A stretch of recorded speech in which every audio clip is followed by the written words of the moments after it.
Jaron boots Ennis, moving up to 154 or beyond to fight Errol Spence, Terence Crawford, or Jermell Charlo. What's good, everybody? It's your boy, Cardinal Red Sports. Let's talk about it. Alright, y'all. So the rumors are floating that Jaron boots Ennis will be making the move up in weight here in the near future to take on some of the bigger names at junior middleweight and perhaps even middleweight. I just want to give my 555 nickels on what's being said for anybody left. Ennis, he dropped a video of Ennis basically working out, and Ennis looked somewhat massive in that video. It was a short video, but right at the end of it, Ennis teased that he might be moving up to 160 pounds. Now, that would be an interesting development considering that he's been chasing the opportunity to become the undisputed 147-pound champion for quite some time, both calling out Errol Spence and Terence Crawford to now desire to move up and have the opportunity to fight at 160. All right, y'all. So the rumors are flying around that Jaron boots Ennis is going to be moving up in weight. And, you know, I think it's kind of sad, man. I think it's sad because I really did want to see him become undisputed at 147. What you looking at, blood? What? You with me, blood? Hey, get off my brother, blood. Get it. Hey, blood, get your ass off me. Get it, blood. What's up, blood? Chop your ass out. Blood, you better get your, hey, blood, get him off me, blood. Get him, hell nah. Get blood off me. What's up, blood? What's your problem, blood? But it seems like everybody that is a credible name that could actually make him, you know, slightly more famous and a nice bit of money, they're all moving out of the 147-pound division to go to 154, i.e. your guys like Terence Crawford, i.e. Errol Spence Jr., Jermell Charlo was already up there. And the names that are left at 147, there's a big problem going on in boxing. And the problem basically is, and I've spoke about this in the past, is everybody's running out of credible opponents. Let me borrow $20 to the mall. So you're seeing all the best guys from 135 move to 140. You're seeing all the best guys from 140 move to 147. You're seeing all the best guys from 147 move to 154. It's like a great migration of boxing. Everybody's chasing the biggest bag of money, and the greatest fights that could be put together for those divisions are most likely not going to come together because nobody's sticking around those divisions anymore. A lot of these people can't make the weight. A lot of them are leaving for the money. A lot of them are leaving because they're ducking the next guy up. You know, I think Terence Crawford wants nothing to do with Jaron boots Ennis, even though he still holds the majority of the 147-pound titles. He doesn't even want to mention Jaron boots Ennis' name, let alone get in the ring with Jaron boots Ennis. So, you know, for Boots, the problem is he doesn't have a credible opponent, and if he wants those titles, he's more than likely going to have to wait another year for Terence Crawford to relinquish all the titles, or hope and pray that the sanctioning bodies do what they're supposed to do and strip Terence Crawford for inactivity. My bad for snitching on you, snitching on you. Snitching on you, snitching on you. But once again, that could take up to a year before Boots can get his hands on all those belts. And, you know, who would he have to fight in the meantime? Well, you got guys like Ennis still waiting around. You got a few other names at 147 still waiting around. You got some new guys about to move into the division. I think the biggest fight that he could actually get at the moment, which he can't get because he's offered to fight so many times, it's almost ridiculous to keep talking about it, is the Keith Thurman fight. And you would have thought that Keith Thurman would have jumped on that opportunity, you know, as soon as they elevated Boots to the IBF champion. But for some reason, Keith Thurman, who's normally running his mouth at a rapid rate, Hey, he's quiet as a church mouse right now. It's kind of strange when you think about it. It's almost like they're freezing Boots out. I think it's more complex than that.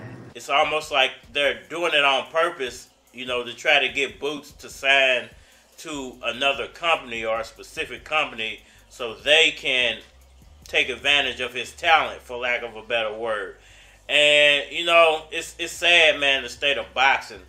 But if Boots has to move up to 154 or maybe even beyond, there's some pretty good fights that could be made for him at 154.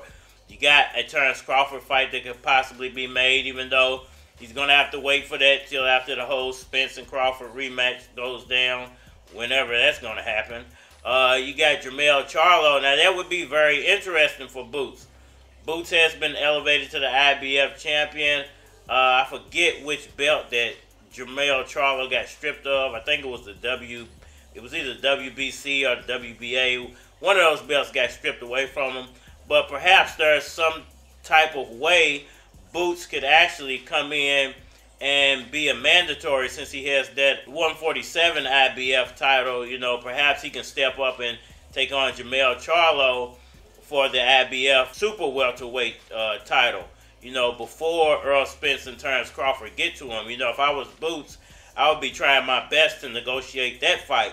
You know, possibly you could step in and be undisputed at 154 before Terence Crawford and Errol Spence can get there.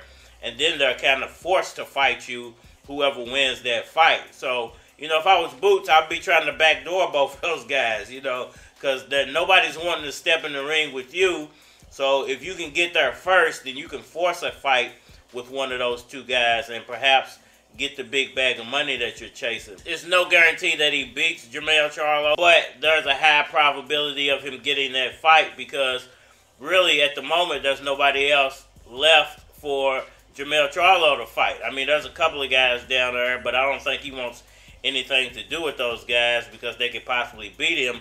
And I think he'll probably feel like that Jaron Ennis moving up in weight is an easier target than taking on a guy like Tim Tszyu or someone else who's already made a name for themselves at 154. So, you know, a lot to be pondered upon for Jaron Boots Ennis, and hopefully everything works out for him. Big Boots fan, and I'm kind of sick of seeing these guys duck Boots and, you know, claim that they want to fight the man, and then as soon as an opportunity presents itself, they're exiting stage left and going in the other direction and don't even want to mention the guy's name. It's kind of sad, man, and, you know, it just tells the story of the state of boxing at the moment. Any guy in the ghetto, anybody in the streets in the hood, nothing is stopping you but you. And sometimes you got to cut people off. That's what I was able to be my best, to cut people off that's not helping me get to where I'm going at, or even being a distraction. Just negative people around, you need to cut them off. I don't care if you kin to them or whatever. You know, you're going to do whatever you got to do for the people you love. But at the same time, if they not on the same page with you, like, I don't want people just running with me no more. I want people pushing me. Y'all let me know what y'all think about all that down in the comment section below. Hit that like button for me. Sure. Subscribe. Holler at me on all social media platforms, that Facebook, that Instagram, that YouTube, that Twitter.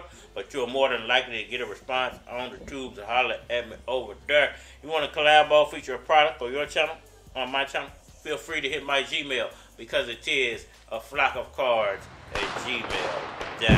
And we are out of here. Said I know what you want, I'ma give it to you. Said it been a while, I'ma give it as a tune. You was 14, getting live on the school bus. Now y'all grown and you finna cop a new truck. Cause you know how to make us spend a few bucks. I'm at the spot, cold, buying all the shoes up. New pumps, Puma, I'm a little smoother. Come through, scoop ya, then I throw the deuce up. Now I got you in the ride and you dripping wet, smoking on a cigarette, and I ain't even hit it yet. Now that's game. You niggas wanna hate, that's lame. Now show they gon' make that change. I know what you want, I know what you came for. I know what you want, I know what you came for. I know what you want, I know what you came for. I know what you want, I know what you came for. Shorty used Used to have a six-pack, now she got a little gut. 6 tats, 3 brats, by 3 different wannabe 2-packs. She call it look good in velour. I'ma take her to my dude crib, give it a tour. Like her the bedroom and her the back door. You're sick of being bored, here's the cure. And you can holler at me when you need an encore. Encore, came back with it. Asking for my bread while you try and mac with it. Knowing that your purse got a better stack in it. Here I got a cup for you with some yak in it. I know what you want. I know what you came for. I know what you want. I know what you came for. I know what you want. I know what you came for. I know what you want. I know